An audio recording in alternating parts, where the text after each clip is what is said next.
Mukwama, bonjour. Bonjour.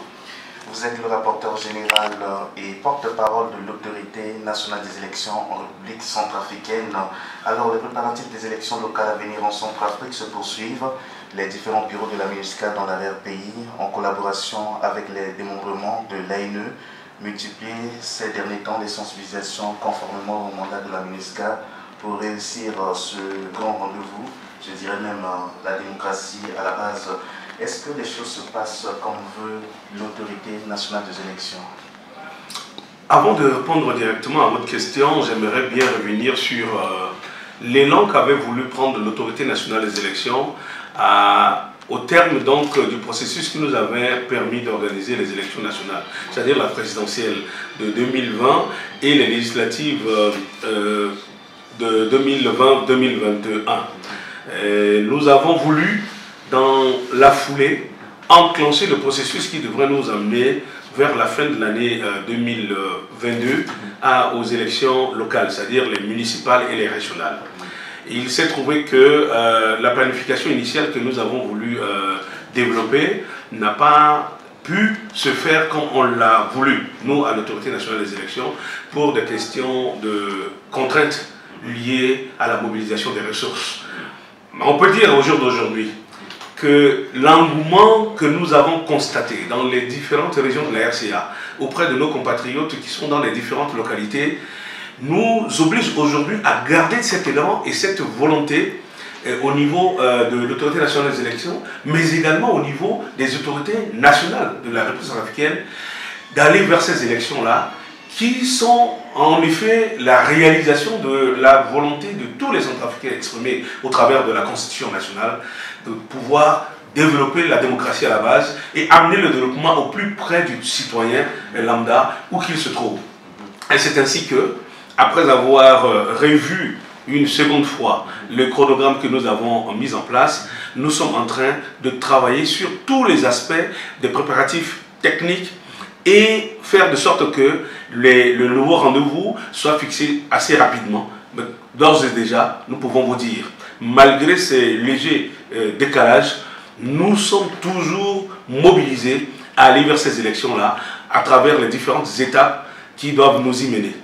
C'est pour cela qu'aujourd'hui, vous entendez parler donc de la cartographie qui est quasiment lancée parce que nous sommes dans la phase du recrutement du personnel qui devrait être déployé sur le terrain afin de réaliser la mise à jour de cette cartographie électorale en tenant compte donc des nouvelles dispositions des lois sur les collectivités, sur le découpage administratif et tout le reste. Ça va nous permettre donc de pouvoir asseoir la base sur laquelle nous allons développer toutes nos activités devant nous mener au scrutin des municipales et des régionales. Mais on peut dire, pour que cela se fasse de façon efficace, l'information, la sensibilisation, l'information sont au cœur des activités. Et comme vous l'avez si bien rappelé, la MINUSCA est un des acteurs importants dans ce processus. Dès lors que les Nations Unies, le Conseil de sécurité des Nations Unies a donné mandat à la mission en République centrafricaine d'accompagner les autorités nationales dans la réalisation de ce projet d'amener les élections donc dans les différentes localités, faire de sorte que nos communes et nos régions soient donc gouvernées par des élus locaux. Et c'est ainsi que ces activités, en parfaite accord avec l'autorité nationale des élections, les bureaux électoraux régionaux donc, de la MINUSCA, en collaboration effectivement avec certains membres donc, choisis localement, font un travail d'information, de sensibilisation auprès des populations pour que ces élections-là soient des élections inclusives et que toutes les populations comprennent l'enjeu d'aller à ces élections-là pour faire de sorte que le pouvoir qui revient aux citoyens soit celui-là véritablement qui puisse permettre donc le développement à la base. Justement, effectivement, M. Théophile Mukwama, comme vous l'avez dit tout à l'heure, la MINUSCA était un partenaire du premier plan de l'autorité nationale des élections. Mais comment appréciez-vous déjà le degré d'implication de cette mission onisienne dans la mobilisation des ressources pour ces consultations à la base? Je parle de aspects logistiques et d'autres.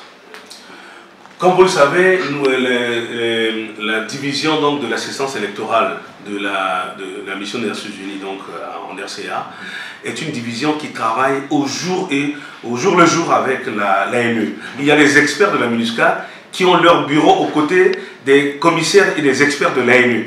Et au quotidien, nous travaillons sur l'ensemble de toutes les préoccupations des différentes étapes de ce processus-là. Et donc, au niveau stratégique également, les autorités donc, de l'ANE travaillent avec les hauts responsables de la MINUSCA. Et au niveau opérationnel, tous les experts sont mobilisés et le travail qui se fait en ce moment, grâce à la mobilisation des ressources par la MINUSCA, mais également grâce aussi également à l'engagement des autorités nationales dans cette activité, nous permettent aujourd'hui de démarrer effectivement les différents aspects de ces activités. Je vais vous dire, en termes de mobilisation des ressources, puisque le budget de ces élections-là sont connus, la MINUSCA fait un extraordinaire travail en appui à l'autorité nationale des élections pour mobiliser les différentes ressources donc prévues pour permettre de financer les élections, tant au niveau national, au niveau international, de tous les partenaires. Comme vous savez, avec ce mandat, les Nations Unies donc, essaient de prendre un lead, y compris avec ces agences les plus qualifiées, notamment le programme des Nations Unies pour le développement, font un formidable travail d'appui à l'autorité nationale des élections et des autorités nationales pour pouvoir mobiliser les ressources nécessaires à l'organisation de ces élections. Vous avez évoqué plus haut, tout au début de notre entretien, M.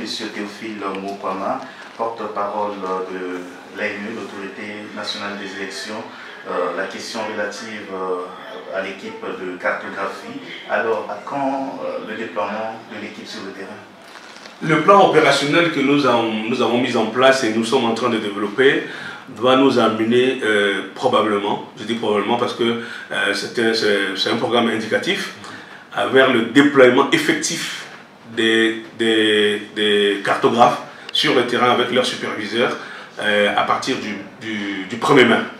Et ça, c'est le plan que nous avons déjà mis en place, que nous sommes en train de dérouler avec le recrutement, la formation, l'organisation logistique et le développement, la supervision. Ça va nous amener, nous allons démarrer tout cela au début du mois de mai. Mais est-ce que la situation sécuritaire du moment est propice à la tenue de ces échéances? Nous avons connu pire en termes de situation sécuritaire. Et vous vous en souvenez, quand nous organisions les élections donc, nationales, présidentielles et législatives vers la fin de l'année 2020 et au cours de l'année 2021, nous étions dans une situation des plus critiques en termes de sécurité ou d'insécurité dans le pays. Nous avons quand même pu permettre à nos concitoyens d'aller dans les différents bureaux de vote, donc exprimer leur choix sur les hauts dirigeants du pays.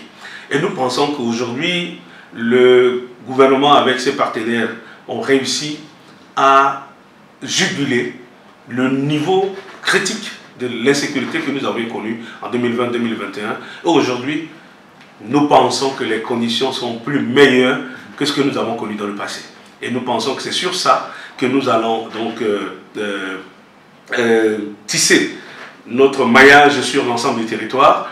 Et comme vous le savez, dans le cadre de toutes les élections, il y a un plan intégré de sécurisation des élections. Et aujourd'hui, au niveau stratégique, ce dispositif est en train d'être réactivé pour permettre que le personnel de l'ANE, toutes les autorités engagées, tous les acteurs, y compris les populations, soient dans la quiétude dans les différentes phases de ce processus que nous avons enclenché. Mais à quelle date se tiendront ces consultations à la base? Initialement, ces élections étaient prévues pour le mois de septembre 2022.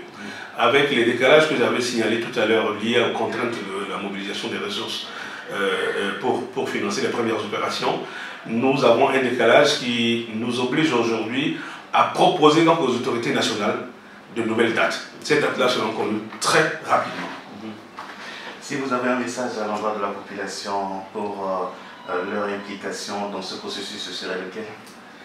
Si nous avons un président élu, grâce au peuple centrafricain, si nous avons 140 députés qui siègent à la représentation nationale, grâce aux différents électeurs de chaque circonscription législative, nous pensons que désormais, nous devrons avoir des élus locaux, notamment les conseillers municipaux et les conseillers régionaux, dans chacune de nos régions, dans chacune de nos communes, Et ça, c'est autre chose. Ce serait l'élection du centrafricain pour choisir le gouvernant local qui va s'occuper de son quotidien. Et ça, c'est un enjeu très important. C'est une occasion pour les jeunes et les femmes d'être les plus présents. Et donc, mon appel, c'est à la mobilisation. Et que chaque fois que nous allons entamer une étape, notamment la cartographie, que les autorités locales, que les acteurs de la société civile, que les populations tous azimuts puissent contribuer à la réussite des différentes étapes de ces opérations-là, en fournissant les bonnes informations, en appuyant sur nos équipes que nous déployons sur le terrain pour que ce travail-là soit fait au bénéfice donc des électeurs et de toutes les populations centrafricaines. C'est vraiment l'appel que je lance en ce moment pour cela, une mobilisation de tous pour la réussite de ce processus. Monsieur Théophile Momokwama, nous vous remercions. Merci à vous.